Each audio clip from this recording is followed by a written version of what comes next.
ऐसे ही भूल गए हो, पता नहीं।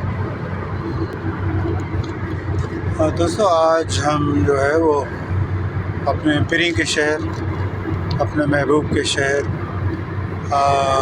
जामशोरो हैदराबाद जा रहे हैं और वहाँ दोस्तों से बात होगी, सलाम दुआ होगी, खैर खैरियत भी मालूम करेंगे। नहीं मिले खुला हो जाएगा।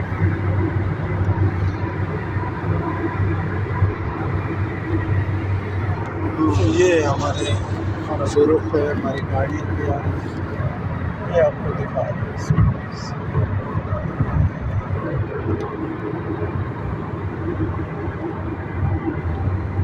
सफ़र दर सफ़र, कुछ अर्सा पहले लाहौर का सफ़र था, फिर वापसी, और आज हैदराबाद का सफ़र।